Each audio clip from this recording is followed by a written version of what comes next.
Good afternoon. Today's training is going to go through the MP3 format for the accommodated SAT. On the day of testing, we're going to pick up materials after 6:45, but before 7:10. One of the things that you'll notice throughout is that MP3 audio is now called pre-recorded audio. So you're going to see that difference throughout this manual. As a proctor, you are responsible for administrating a secure, valid administration. You're accountable for everybody in the testing room and everything that takes place in the testing room. You'll account for all materials, conduct the testing, and appropriately document any irregularities and monitor students to ensure a fair administration. The timing that you see here is not the timing for the MP3 audio, as that is 100% extended time. However, we are no longer doing the essay because of the state. You will be given two rosters in your testing box, one for attendance and one that you will leave in the testing box. On this page, you'll see the breakdown of testing materials. You do not need to know that, but you do need to know this. Testing room materials report form. This must be completed, and it is on the back cover of this manual. The testing report form indicates the information, the proctor, the room number, test materials, etc. We do not need to check essay books, so you can ignore that. If possible, staff should use the last name of each student on the seating chart. And I cannot stress enough, this must be completed so we can appropriately account for all materials. Before the test day, you need to read this entire manual. By the end of the day today, April 5th, these manuals will be in your mailboxes for you to be able to review prior to the test. You will have a NAR report. And what that NAR report is NAR is non-standard administration. And that is a piece of paper that you will have in your box that indicates which accommodations students in your testing room have. In addition to the NAR report, you will also have an example of how to fill out the NAR report. This does need to be completed for all students within your testing room. These are just various accommodations that we can have. When we look at testing accommodations, we need to make sure that every student who is on your NAR report is in your room. John and I have verified that ahead of time, but you need to double check. In addition, you will be using script 6, which is titled pre-recorded audio format. That is included in this testing manual. You will not need to go through scripts 1, 2, 3, and 4. We have only included script 6 within the manual in your mailbox. MP3 audio does test over 2 days. So this is your double time with pre-recorded format. So you will see in your testing schedule, day 1 timing and day 2 timing. Please follow that as closely as possible. Preparing computers for accommodated testing. The MP3 or audio supported software is on the laptops. So there's no MP3 or any other additional things that we have to plug in. You will have specific instructions for the MP3 audio on which website to go to, which login to use, and how to access that. That will be in your testing box. In addition, I will be going around to every MP3 audio room to make sure that it is set up appropriately and to make sure that the student is ready to test. If there's anything that pops up or any types of concerns, please feel free to text or email me. That information will also be in your testing box. So I'll be able to properly troubleshoot in your testing room. It is a streaming application, and you will find all those details on page 13. Again, I will be there to set up. Our IT department is well aware of how to use this. Should be all set up in a lockdown browser, so we should be good to go. And I will be there to troubleshoot as much as possible. Students will need to bring headphones, and we will email the students that ahead of time. They do need the old school plug-in headphones. We also will have extras available for them. They are not allowed to use any sort of Bluetooth enabled headphones. They will test over 2 days, which they will also be made aware of, and they'll be told in the email what to bring and how to make sure that they are prepared. As I said, we will have extra headphones available if for some reason a student forgets one.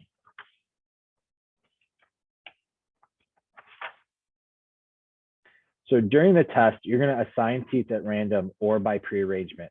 Never allow students to select their own seats. You'll put the test date, the school name and city. You see our testing code right there of 143796 and our 3-digit testing room code provided. This will be on your roster.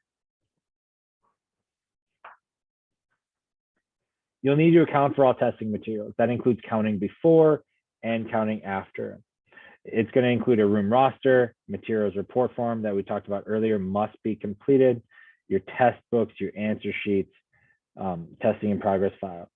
Blank forms, including a testing irregularity form. You need to see John Peters if those are needed. So if you have a question of anything whatsoever about those forms, John is the person to contact. Before we admit students to the room, we need to count all the test books, compare the serial numbers that are listed on the testing room materials report form to the ones in your testing packet. After testing has begun, you'll need to record the distribution of textbooks in your room by writing the serial numbers on the seating chart. This must be turned in. This allows us to account for any sort of irregularities and where students sit.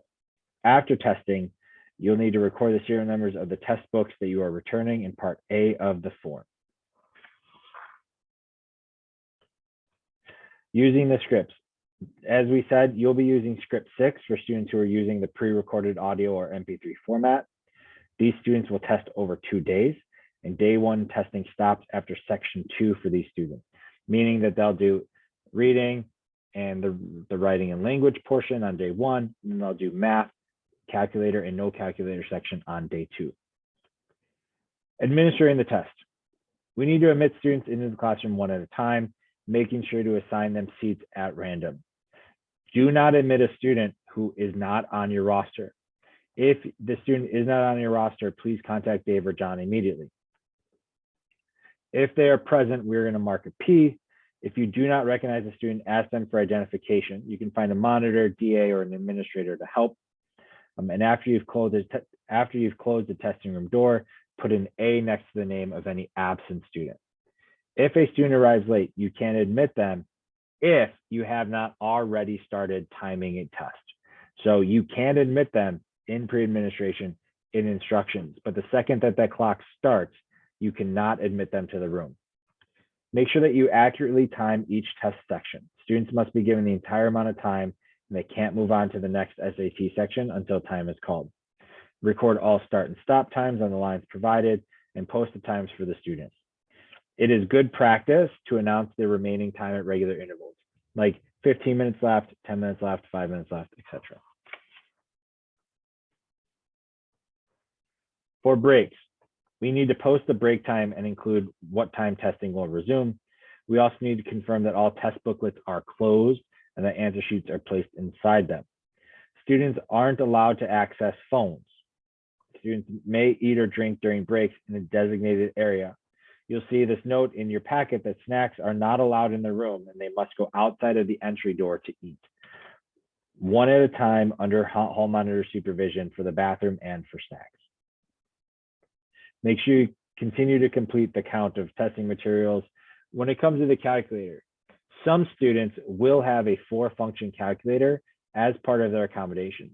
If they have that accommodation, there will be a 4-function calculator in the testing box for that student to use on the calculator section of the math test and the no calculator section of the math test. If they do not have that accommodation, they do not get the calculator on the no calculator section. All questions can be answered without a calculator, and we will not have extras. Scheduled breaks. Students need to remain in the room. There's a 10-minute break after section 1, a 5-minute break after section 3, and a 2-minute after section 4. If your student has breaks as a separate accommodation, please look to your individual timing sheet that will be in your testing box on how those breaks are timed out. Unscheduled breaks, the clock does not stop. To maintain security, staff should adhere to the following guidelines. Continue to make sure that one student at a time and follow the guidelines previously discussed of making sure that the test booklet is closed.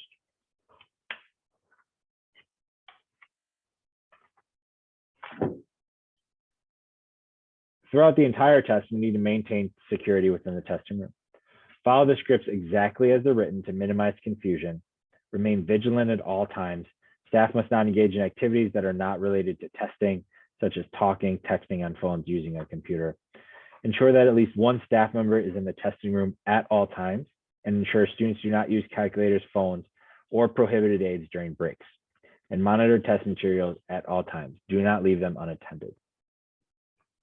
During the test, we should be walking around the room to check that everyone is working on the correct sections. If a student works on the wrong section, please contact John immediately. To prevent copying and communication, we need to ensure proper spacing between students and watch for roaming eyes, mobile phone use, and be on the lookout for cheat sheets and stuff like that. If you see anything that does not look right or anything that you need questions on, that could be an irregularity. So you need to immediately notify John of any timing irregularities or other irregularities that may come up. This may require an irregularity report that Dave and John will fill out, but please notify us immediately, especially if there's something off with the timing. There are devices that are prohibited. Cell phones cannot be there. There will be a script in which you'll say a warning script about prohibited devices is in a student's possession, regardless of whether it's making noise. The test coordinator should collect the device. Do not inspect the device. So if you're testing and a cell phone goes off, do not inspect the device. Please call an administrator immediately and we will come and support it. Other types of prohibited devices, Bluetooth devices such as wireless earbuds, headphones, tablets, cameras, separate timers, highlighters, compasses, rulers, and scratch paper are all prohibited items and cannot be used. We will be following option 1. We will be collecting the devices and putting them in individual bags. You will be given baggies to put phones in during testing. If your student has a medical device, think of a student with diabetes who needs to check the blood sugar or any other sort of monitoring of the body functions. You will be notified by Dave Norman if this applies to your room.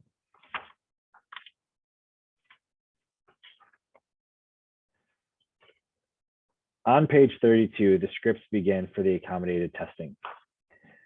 We will need to confirm that all prohibited devices are powered off, and we are using option A, as in we are collecting personal belongings. We need to check students' items on desks, making sure that no one has followed or that no one has the following unauthorized materials or aids on their desk.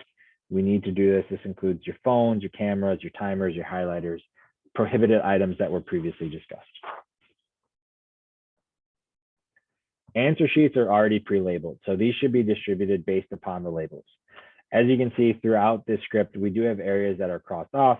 The state ID is on the label, but you do need to put the school ID and make sure that they do this part correctly. And you'll see in the manuals in your mailbox, all of this is documented for your purpose.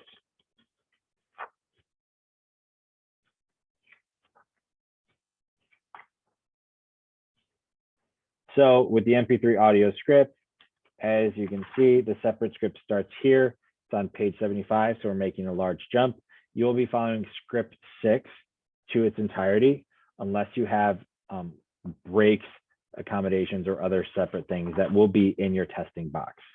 So after you complete all the tests,